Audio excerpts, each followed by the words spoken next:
I'm learning not to care as much what other people think. I like to think of myself as looking queer. I think that's something I'm very conscious of when I get dressed. How can I look queer today?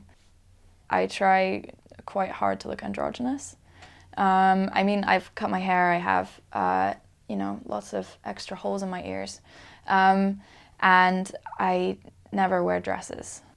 That wouldn't feel like me. Wearing trousers then does feel like me.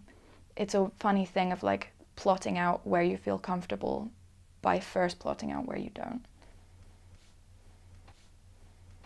I really like wearing oversized shirts, which I understand is a bit of a stereotype. And I also really love plaid.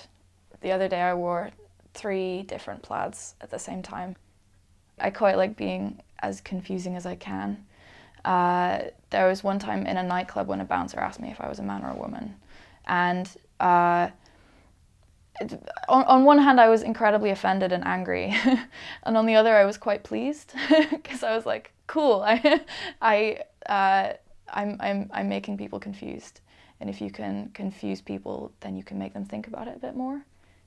The thing that's so violent is the kind of prescriptions of gender, and the best thing we can do from here is to soften them, and I think androgyny is a really good way of doing that.